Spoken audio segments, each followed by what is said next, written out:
नमस्कार दोस्तों, ocean network में आपका स्वागत है। मैं हूं ओमकार चौधरी। पूरी दुनिया की निगाहें अमेरिका पर लगी हुई हैं। 5 नवंबर को मतदान होना है वहां पर। नया राष्ट्रपति कौन होगा? डेमोक्रेट ही कंटिन्यू करेंगे या रिपब्लिकन वापस आएंगे? ये सबकी दिलचस्पी का विषय है। तो आज की चर्चा में एक्चुअल में हम लोग ये जानने की कोशिश करेंगे कि वहाँ जो भी चुना जाएगा, उसके पूरी दुनिया पर असर क्या होने वाले हैं और ख़ास तौर से भारत पर क्या असर होने वाले हैं। डोनाल्ड ट्रंप चुने जाते हैं तो और कमला हैरिस चुनी जाती हैं, फिर क्या स्थितियाँ परिस्थितियाँ होंगी। मैं कभी-कभी सोशल मीडिया की गलियों में टहल आता हूँ, तो वहाँ तमाम तरह की चर्चाएँ चलती रहती हैं। जैसे ये कहा जा रहा है कि अगर कमला हैरिस चुनी गई, तो वैसे तो ये एक हिस्ट्री क्रिएट होगी। अ, अमेरिका के जिसको इतना पुराना लोकतंत्र माना जाता है, उसके इतिहास में कभी नहीं हुआ कि कोई महिला राष्ट्रपति चुनी गई हों। पर लोगों का कहना है कि अगर कमला हैरिस राष्ट्रपति बनती हैं, तो ये कहीं दूसरी ट्रूडो साबित ना हो जाएँ भारत के लिए। और डोनाल्ड ट्रंप आएँगे तो उसके अपने माइनस प्लस हैं।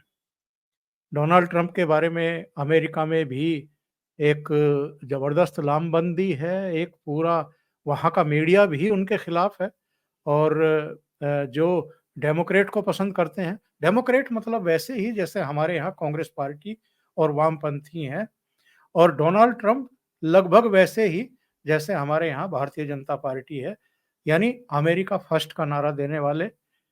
2 बार डोनाल्ड ट्रंप की जान लेने की कोशिशें हुई हैं चुनाव अभियान के दौरान ही। इससे आप अंदाज़ा लगाइए कि उनसे नफ़रत करने वालों की भी वहाँ कमी नहीं है। तो मेरे साथ 2 बहुत ही ख़ास मेहमान जुड़ रहे हैं। उनको जोड़ लेते हैं और जोड़ कर के फिर चर्चा को आगे बढ़ाते हैं और दोनों के बारे में मैं आपको बता दूँ कि दोनों ही अमेरिका में रह चुके हैं। स्वाति जी और मुनीश रायजादा साहब, आप दोनों का ही बहुत स्वागत है। नमस्कार। नमस्ते। स्वाति जी, मैं शुरुआत आपसे करना चाहूँगा। तो ये बताइए, अभी आपके पास क्या सूचना है, पल्स क्या है इस समय अमेरिका की? अ, आपके अपने सूत्र क्या कह रहे हैं, क्या बता रहे हैं कि जो ख़ास तौर से जो जिन स्विंग स्टेट्स की बात की जाती है, वो इस बार किस तरीके से रिएक्ट करने वाले हैं? दो तरीके के रिपोर्ट्स आ रहे हैं और कई लोग बता रहे हैं कि जितना कमला हैरिस एक तरीके का रिपोर्टिंग बोल रहे थे कि कमला हैरिस पीछे चल रही है और ट्रंप आगे चल रहे हैं। लेकिन थोड़ा सा सम्मिश्र पिक्चर दिखाई देता है।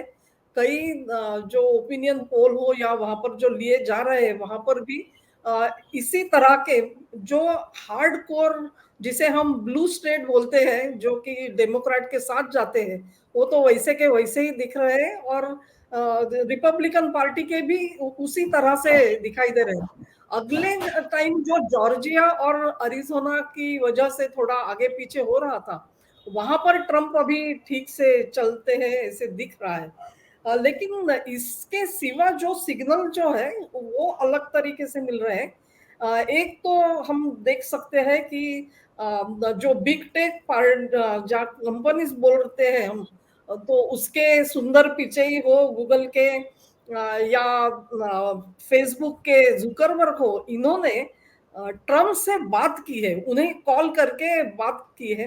तो एक सोच रही है कि शायद ट्रम्प आ जाते हैं चुनकर तो अपने रिश्ते ठीक हो इस तरह से ये दोनों की थोड़ी कोशिश चल रही है ऐसे दिखाई देता है।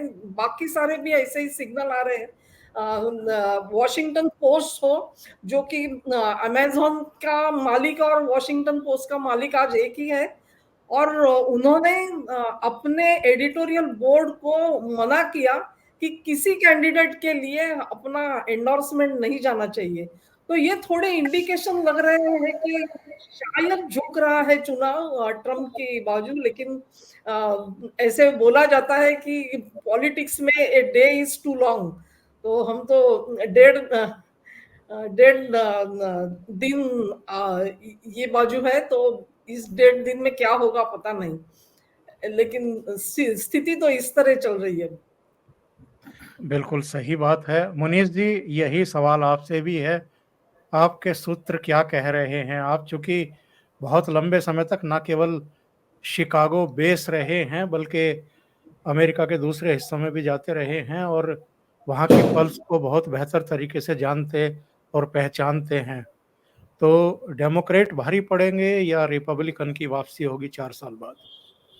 कहना बड़ा मुश्किल है। स्वाति जी ने भी जैसा कहा, कॉन्टेस्ट बड़ा कीन है। एंड अगर आप पोल्स को देखें तो 1% पोल नंबर से 1% वोट से ज़्यादा आगे बढ़ रही है इस वक्त। कमला हैरिस आगे हैं, तो कहना बड़ा मुश्किल है।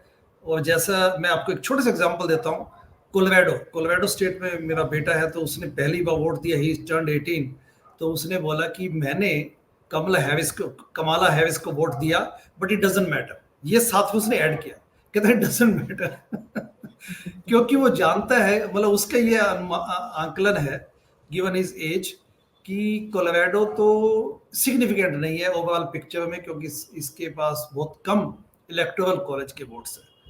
तो शायद वो ये कहना चाहता है, बट देखते हैं कैसा होता है। बट इसमें कोई डाउट नहीं है कि जब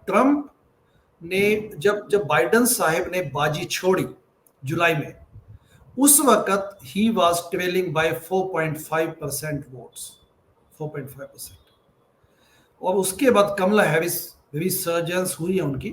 और ये बड़ा इंटरेस्टिंग पॉइंट है कि कमला हैरिस ने बिना प्राइमरीज में जाए बिना जो डेमोक्रेटिक नेशनल कन्वेंशन में अपना नॉमिनेशन विन किया, किसी भी सिंगल व्यक्ति ने, किसी पॉलिटिशियन ने उनको विरोध नहीं किया।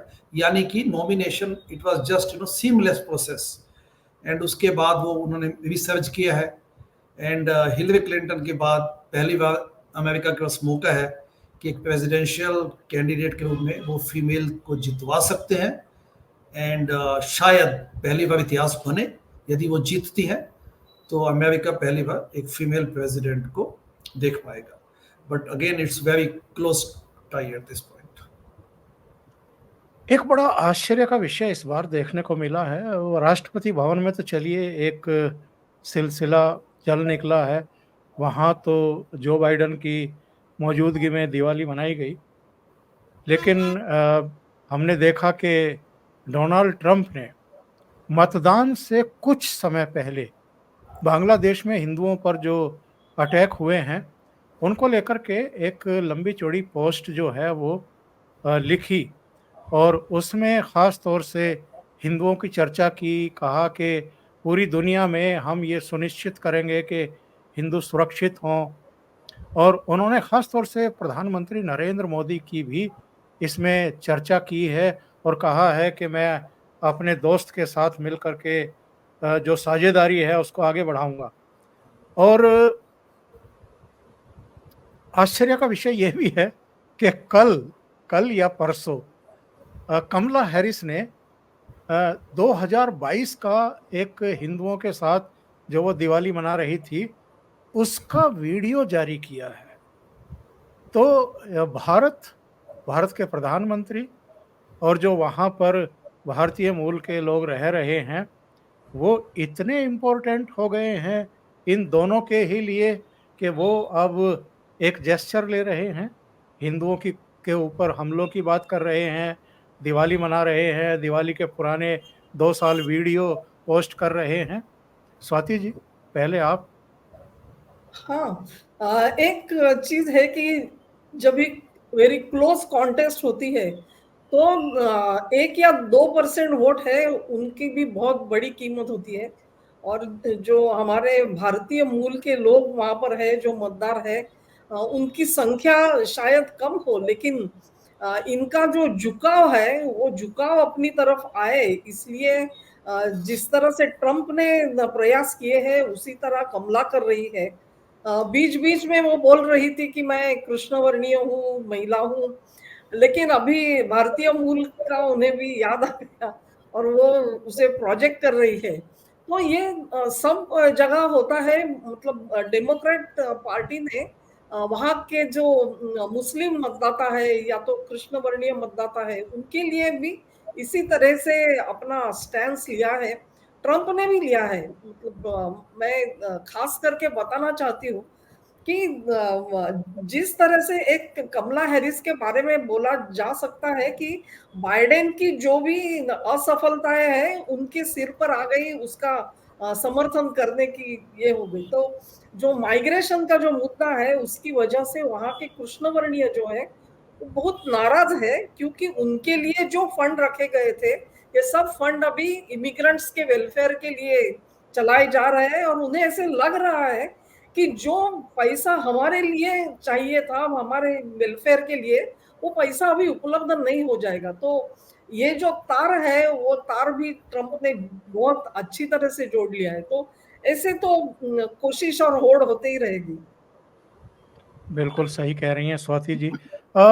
मुनीष जी, शायद ह्यूस्टन में डोनाल्ड ट्रंप के साथ प्रधानमंत्री नरेंद्र मोदी ने वो जमावड़ा किया था, और उसके बाद फिर यहाँ गांधीनगर के मोदी स्टेडियम में भी एक बड़ा जमावड़ा किया था।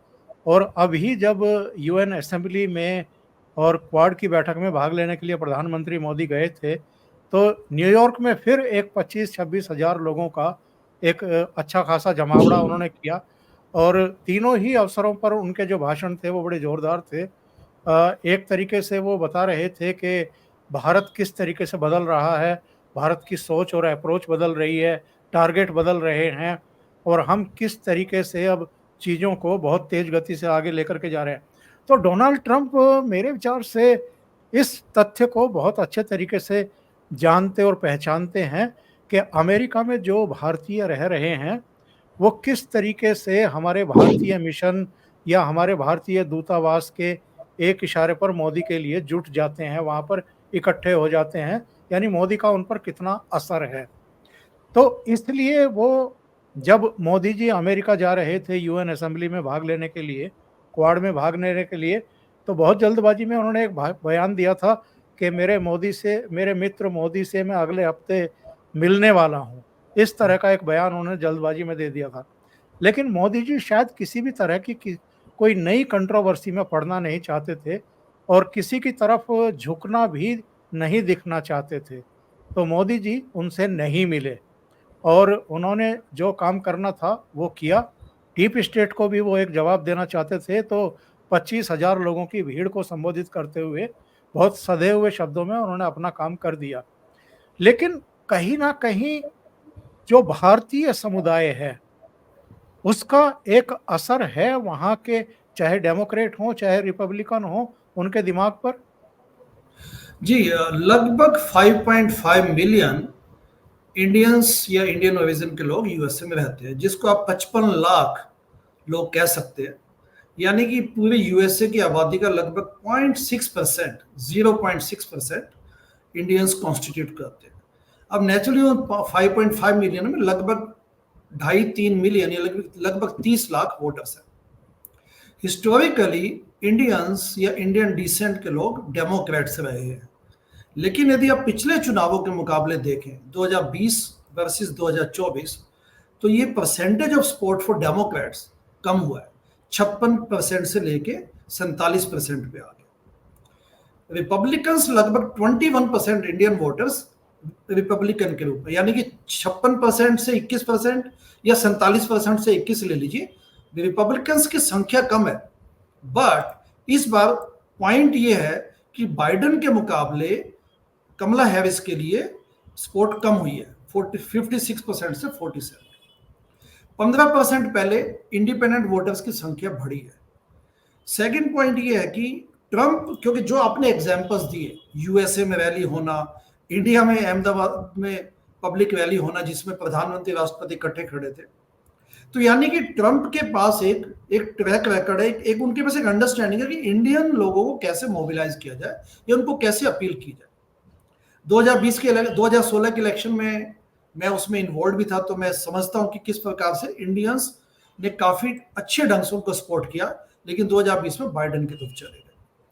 पॉइंट ये भी है यहाँ पे ओंकार जी की जो इंडियंस हैं वो कमला हैरिस को उस दृष्टिकोण से नहीं देखते जिस दृष्टिकोण से कमला हैरिस चाहेंगी इस वक्त, क्योंकि कमला हैरिस अपने आप को ज्यादा एज ए ब्लैक आइडेंटिफाई किया, उन्होंने लाइफ लॉन्ग अपने आप को इंडियन ओरिजिन, आप जैसे तुलसी गैबार्ड पे देखेंगे या बाकी जो इंडियन ओरिजिन के जो वहां पे सेनेटर्स ये कांग्रेसमैन है, उस दृष्टिकोण से कमला हैरिस ने कभी वो नहीं किया इंडियन ओरिजिन के लोगों को। वो ठीक है कि अब जब से वो वाइस प्रेसिडेंट बन गई तो अब उनको समझ आ गया कि दिवाली की क्या विशेषताएं हैं और बाकी सब चीजें हैं, बट उससे पहले उन्होंने कभी भी she never identified herself as a Indian origin. ये इनका उनका जो पास्ट है वो थोड़ा ट्रबलिंग है। अच्छा, ट्रंप के लिए क्या है कि इवन शिकागो के ही हैं वो mister Kumar, he is a very wealthy person, उन्होंने 2016 में हिंदूज फॉर ट्रंप एक फाउंडेशन खड़ी की थी और उनके माध्यम से भी हिंदूज ने काफी उनका सपोर्ट किया। तो इस बार देखते हैं क्या होता है, बट ओवरवेलमिंगली कमला हैरिस शायद इसमें इसलिए भी पिछड़ते हुए दिखती हैं कि उनका जो हिस्ट्री है उसमें इंडियंस कहीं उनकी पिक्चर में नहीं आते। अगला पॉइंट ये है कि ट्रंप के प्रति लोग ये मानते हैं इंडियन ओरिजिन, क्योंकि इंडियन ओरिजिन के लोगों के लिए जो सबसे इंपॉर्टेंट मुद्दा है वो ये कि इमिग्रेशन इश्यूज पे प्रेसिडेंट कैसी अप्रोच रखते हैं। तो ट्रंप की हिस्ट्री पता है कि Trump is against illegal immigrants and Trump is more proactive towards legal immigrants के प्रति सिंपैथेटिक है। कमला हैरिस ने इन मुद्दों पे कभी स्पष्ट बयान नहीं दिए, उनके बारे में एक अंडरस्टैंडिंग नहीं है इंडियन ओरिजिन के लोगों को कि कमला हैरिस माइग्रेशन इमिग्रेशन इश्यूज पे हमें कितनी मदद करेंगी, जबकि ट्रंप की हिस्ट्री लोगों को समझ आती है। अच्छा, अब आते हैं जरा इस मुद्दे पर कि कमला हैरिस अगर राष्ट्रपति बनती हैं तो अमेरिका में और अमेरिका के बाहर इसके क्या प्रभाव पड़ेंगे और भारत पर इसके अच्छे प्रभाव पड़ेंगे, बुरे प्रभाव पड़ेंगे? स्वाति जी, आपका क्या आकलन है? जी, एक तो वो तो डेमोक्रेटिक पार्टी से ही नाता रखती है, तो बाइडेन ने जो भी पॉलिसी चलाई है उसमें बहुत सारा एकदम जिसे बोलते हैं कि आमूल-चूल बदल तो नहीं आ जाएगा।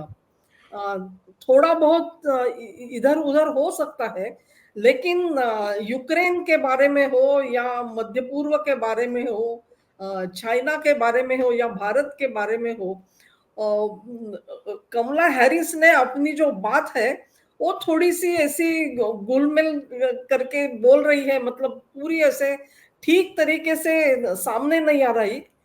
उसकी 2 कारण है कि बाइडेन की जो पॉलिसी है फॉरेन पॉलिसी, उस पर बहुत सारा आघात हो गया है और वो नहीं चाहती है कि उसके जो नेगेटिव पॉइंट्स है अपने पास आ जाए।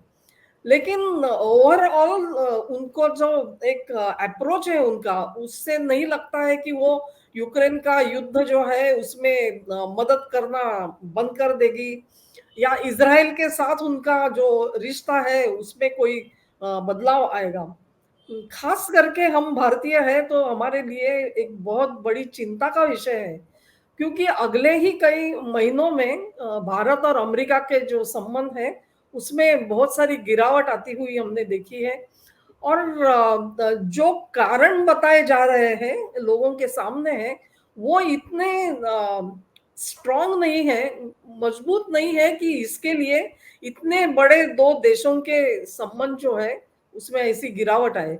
तो कहीं न कहीं बहुत सारी कहीं गहरी चोट है जो कि बोली नहीं जा रही है और मुझे नहीं लगता कि कमला हैरिस अगर आती है तो भारत के जो संबंध है, ये निज्जर इश्यू बोला जाए या गुरपतवंत सिंह पन्नू का, इसमें कोई बदलाव नहीं आएगा और ये भारत के लिए बहुत बड़ी चिंता का विषय होगा, क्योंकि अभी उन्होंने ना तो सिर्फ हमारे राष्ट्रीय सुरक्षा सलाहकार डोवल जी का नाम लिया है, अभी तो गृहमंत्री अमित शाह के बारे में भी यही बयान कनाडा में भी दिए हैं, अमेरिका ने उसका समर्थन करते हुए हमने देखा है। तो ये बहुत बड़ा चिंता का विषय मेरे ख्याल में है। जी, बिल्कुल सही कह रही हैं आप। और मुनीष जी,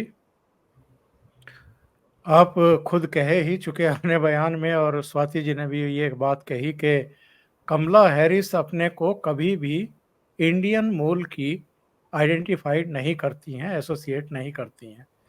अब चुनाव है तो मजबूरी है, 2 साल पुराना कोई दिवाली का वीडियो जारी कर रही हैं कि शायद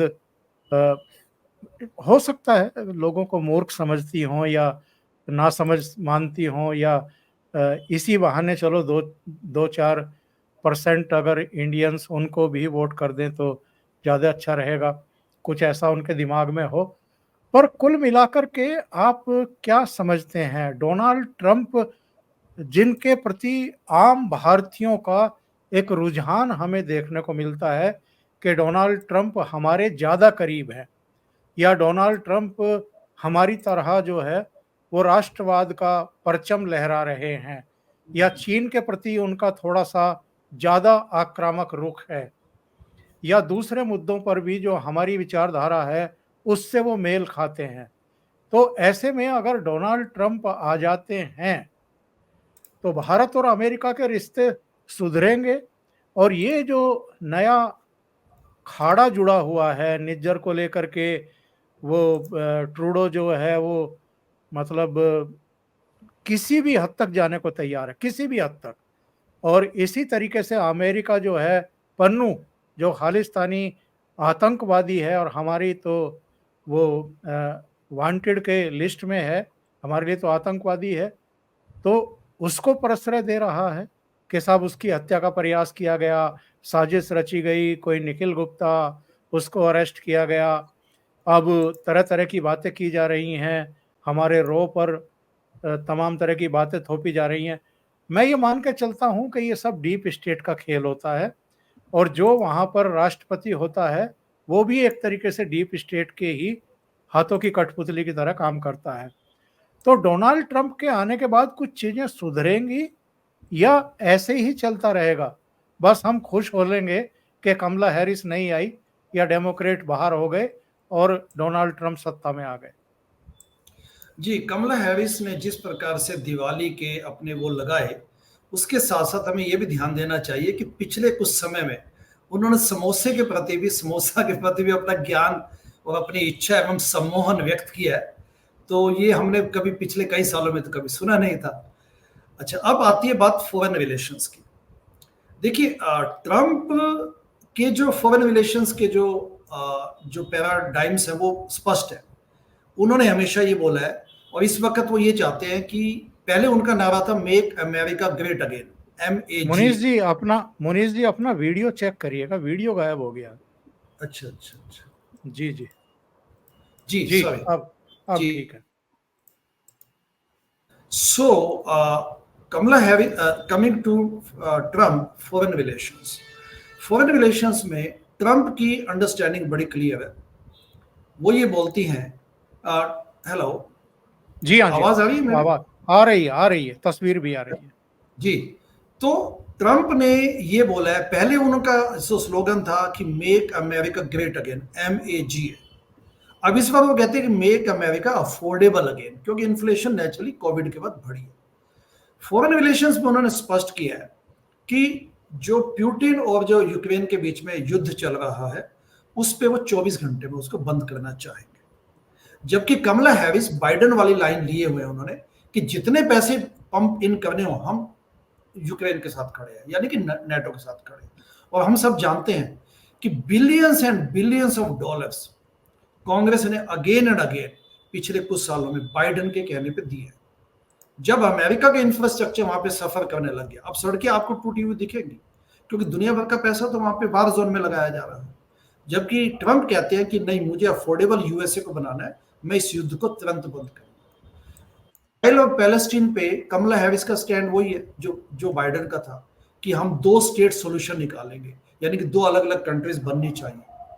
जबकि ट्रंप ने हमेशा ये कहा है कि मैं इजराइल के पक्ष में खड़ा हूं, यद्यपि उनके पास भी सॉल्यूशन नहीं है, क्योंकि पैलेस्टीन एंड गाजा और इजराइल का जो सॉल्यूशन है वो किसी के हाथ में इस वक्त दिखता ही नहीं है। इन बातों को मद्देनजर रखते हुए ट्रंप की एक अपनी एक इंडिया को एक अंडरस्टैंडिंग है ट्रंप के बारे में कि ट्रंप आने पे क्योंकि वो पॉपुलिज्म का भी सहारा लेते हैं, रेबल राउजन वाली भी उनकी कहानियां हैं। तो इंडियंस समूह एक आश्वस्त लगते हैं कि हाँ ट्रंप आ गया तो, या ट्रंप आ जाएंगे तो हमें हमारे प्रति वो थोड़ा सा प्यार मोहब्बत बढ़ाएंगे। कमला हैरिस के बारे में जैसा आपने ओपनिंग स्टेटमेंट्स में कहा था, वी डोंट नो, हमें नहीं पता कि कमला हैरिस किस करवट बैठेंगी, किस मुद्दे पे। क्या वो कनाडा के ट्रेडू की तरह ही करवट ले लेके बदल के, पता नहीं किस वक्त वो समर्थन करने लग जाए, किस वक्त वो विरोध करने लग जाए। फॉरेन पॉलिसी और इंडिया के प्रति क्या उनकी अप्रोच होगी कमला हैरिस को लेके, हम ये सब चीजें नहीं जानते। लेकिन एक बात तो तय है कि इंडियंस अभी भी आइडेंटिफाई करते हैं कि हमारे मुद्दों को ट्रंप शायद अच्छी भली भांति हैंडल कर पाए। और जैसा आपने कहा डीप स्टेट वाली बात बताई, देखिए सबसे बड़ी लड़ाई तो चाइना और यूएसए की है, इंडिया तो उसके बाद आता है पिक्चर में। जब चाइना इंडिया की लैंड पे एनक्रोच किए बैठा था तब तो ट्रंप थे प्रेसिडेंट, तो क्या ट्रंप ने सपोर्ट किया था? कुछ नहीं किया उन्होंने तो इस प्रॉब्लम को रिकॉग्नाइज करने से मना कर दिया। उधर कोविड शुरू हुआ और उधर चाइना इंडिया की जगह लेके बैठ गया। तो आप समझ सकते हैं, this example is quite enough to tell कि मतलब प्रेसिडेंशियल जो वहां पे जो प्रेसिडेंट यूएसए का, वो टिपिकली किस अप्रोच से काम करेगा। कार्यक्रम के अंतिम चरण में पहुंच रहे हैं। स्वाति जी, एक टिप्पणी मैं इस पर चाहूंगा। डोनाल्ड ट्रंप अगर फिर से राष्ट्रपति बन जाते हैं तो अभी कुछ ही समय पहले मोदी जी की पार्टी हरियाणा जीती है। अभी 2 राज्यों में इसी दौरान मतदान होना है, 13 को और 20 तारीख को झारखंड में और 20 तारीख को महाराष्ट्र में। जो अमेरिका के नतीजे हैं, अगर डोनाल्ड ट्रंप जीतते हैं तो ये माना जाएगा कि जो राष्ट्रवादी हैं वो डेमोक्रेट्स पर भारी पड़े हैं अमेरिका में, और यहाँ भी इसके कुछ तो असर हमें देखने को मिल सकते हैं वोटिंग ट्रेंड पर या सोचने के लेवल के स्तर पर। आप क्या सोच रही हैं? ये बात सच है। अगर ट्रम्प जीत जाते हैं तो एक तो इंडिया के प्रति रुख तो बदल जाएगा। मेरे ख्याल में ये जो सब इश्यूज चल रहे हैं, गुरपतवंत सिंह करके या निज्जर का मामला जो है, ये तो पहले बैकसीट ले लेंगे। एक तो ट्रम्प का जो विचारधारा है वो कोई वॉर नहीं चाहते, युद्ध नहीं चाहते। तो ये भी एक बहुत बड़ी तसल्ली भारतीयों के लिए है, क्योंकि हम सबको एक विकास की जो दिशा हमने पकड़ी है उसमें अगर युद्ध आ जाता है तो उससे बहुत बड़ी रुकावट हो सकती है। इसलिए लोगों को उसमें भी बहुत रुचि है कि ट्रम्प क्यों आने चाहिए। तीसरी बात मैं ये बोल सकती हूँ कि जो ट्रम्प खुद राष्ट्रवादी है और मोदी भी राष्ट्रवादी है, अपने अपने देश से बहुत प्यार है, तो एक थोड़ा निगोशिएशंस जो चलता है उसमें थोड़ी थोड़ी कड़क भूमिका ले सकते हैं शायद वो, मतलब कड़ा रुख जो है उनका हो सकता है। एक सही बताए तो भारत के लिए वो भी चिंता का विषय है कि हमने जो भी करार किए इन लोगों के साथ, जो एग्रीमेंट्स हो गए, उनको अमेरिका ने निभाया नहीं है। जो हमने पैसा भी दे चुके हैं लेकिन एयरक्राफ्ट इंजन नहीं दिए हैं, इस तरह की थोड़ी ज्यादती हो गई है। शायद उसे ठीक कर सकते हैं। ट्रम्प का जो पूरा जो आपने सही बताया, अभी जो महंगाई पर उन्होंने जो ध्यान दिया है, तो पहले तो उनको इकोनॉमी ठीक करनी है। अगर इकोनॉमी ठीक करनी है तो उनको भारत पर निर्भर रहना पड़ेगा। भारत को छोड़कर या इग्नोर करके आगे नहीं जा सकेंगे। तो ये भारत के लिए अच्छी चीज होगी। और महाराष्ट्र के जो चुनाव है उसमें इसका पॉजिटिव असर जरूर पड़ जाए, दिखाई सकता। जी मुनीष जी, मैं आखिर में आपसे ये जानना चाहूँगा, जिस तरीके से चीन के उभार से अमेरिका परेशान दिखाई देता रहा है, उसी तरीके से अगर देखें तो इधर भारत का भी उभार हुआ है। उभार के साथ साथ भारत ने अपनी स्वतंत्र विदेश नीति की राह पर चलना पसंद किया है।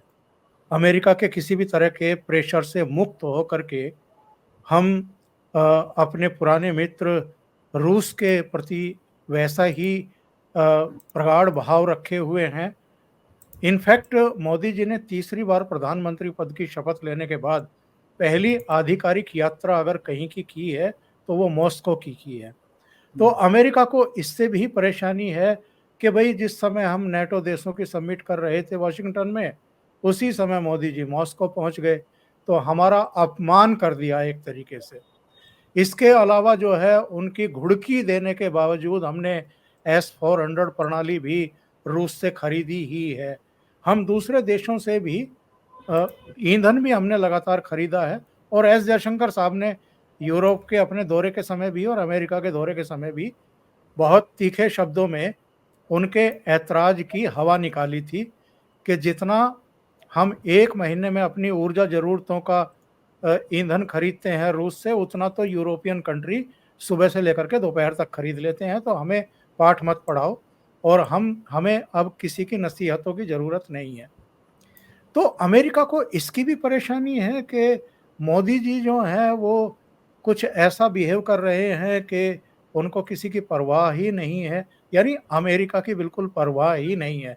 तो अमेरिका क्यों हर देश को अपना पिछलगू बना करके रखना चाहता है और अगर कोई उनकी शर्तों पर बिहेव करना बंद कर देता है, स्वतंत्र तरीके से सोचता है, तो उनको परेशानी हो जाती है। यूएस से दुनिया भर में, इनफैक्ट मैं कहूंगा पूरे प्लेनेट पे डेमोक्रेसी का बहुत बड़ा एडवोकेट है। उसने अपने ऊपर एक सेल्फ इम्पोज्ड बर्डन लिया हुआ है, जिम्मेदारी कहिए, कि डेमोक्रेसी दुनिया को पढ़ाना हमारा ही काम है। यूएस से इंडिया को अगर हम कंपेयर करें तो यूएसए अपने आप को स्ट्रॉन्गेस्ट डेमोक्रेसी बोलता है, इंडिया लार्जेस्ट डेमोक्रेसी। डेमोक्रेसी की जो ईथोस है, डेमोक्रेसी की जो फाउंडेशनल प्रिंसिपल्स है, वो कोई पिछले 70-77 सालों में तो इंडिया में आई नहीं, पहले भी थी। अब यूएसए अपने आप को सबसे बड़ा हिमायती तो समझता है, लेकिन जब इसको डील करना होता है तो ये किन से डील करना पसंद करता है? शेखों से, किंगडम से, सिंगल जहां पे मोनार्क्स होते हैं या जहां पे टायरनी होती है, जहां पे तो उनसे डील करना इनको प्रेफर होता है। वहां तेल कंपनियां उनसे डील करती हैं सीधा। तो ये इनका जो इनकी जो डायकॉटमी है, इनका जो विरोधाभास है, वो यहाँ दिखता है। अब आपने इतने अच्छे शब्दों में ये बात व्याख्या की है पिछले कुछ 2 मिनट पहले, कि इंडिया ने अपने खासकर पिछले 5-6 सालों में अपना जो फॉरेन पॉलिसी है, फॉरेन अप्रोच इतने ब्यूटीफुली अपनी बनाई है, कार्व आउट की है, कि मतलब अनगिनत एग्जाम्पल है जिसपे ये स्पष्ट किया कि इंडिया को समझ है कि हमें क्या करना है, हमें अपने देश के हित एवं हमारे हित में क्या होना चाहिए।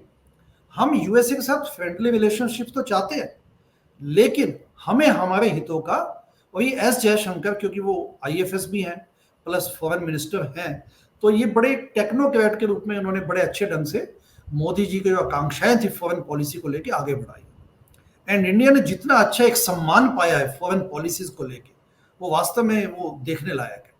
और एक एग्जांपल इसमें मैं ये भी देना चाहूंगा, जिन एग्जांपल्स को आपने दिया उसके अलावा, कि इंडिया ने जब तेल खरीदा रशिया से, तो ये बहुत बड़ा एक पेनफुल एपिसोड था यूएसए के लिए, क्योंकि यूएसए चाहता था कि रशिया को बिल्कुल इस ढंग से ब्लैकआउट कर दिया जाए कि उनका जो उनकी करेंसी है उसको खत्म कर दिया जाए। बट इंडिया ने वहां से तेल खरीद के अपनी स्वायत्तता प्रकट की और उसको बनाए भी रखा। तो मुझे लगता है कि अल्टीमेटली अमेरिका के लिए इंडिया भी इंडिस्पेंसेबल है और इंडिया के लिए अमेरिका भी इंडिस्पेंसेबल है, क्योंकि दोनों के जो ट्रेड्स हैं, दोनों के जो बेसिक कैरेक्टरिस्टिक्स है, डेमोक्रेसी, वो लेके मुझे लगता है कि वो आने वाला जमाना डेमोक्रेसी का है, लिबरल वैल्यूज का है, ना कि आप धर्म या जाति पे लोगों को लड़ाए। तो आने वाला जिस किस्म का भारत हम बनाना चाहते हैं आज से 40 साल पहले, 40 साल बाद, 80 साल बाद, 2-3 दशकों जनरेशंस के बाद, वो फाउंडेशनल प्रिंसिपल्स दोनों के एक ही है, liberty, equality and freedom of speech. तो मुझे लगता है कि there is a long way for both countries to go, but at the same time दोनों अपने अपने हितों का ख्याल रखेंगे। बहुत बहुत धन्यवाद डॉक्टर मुनीश रायजादा और स्वाति तोरसेकर जी, इतना समय निकाला ओशियन नेटवर्क के लिए। सबकी निगाहें निश्चित रूप से अगले 2-3 दिन अमेरिका पर टिकी होंगी, सबकी दिलचस्पी इसी में है कि अगला राष्ट्रपति कौन। बहुत बहुत धन्यवाद आपका जुड़ने के लिए। नमस्कार। Thank you very much.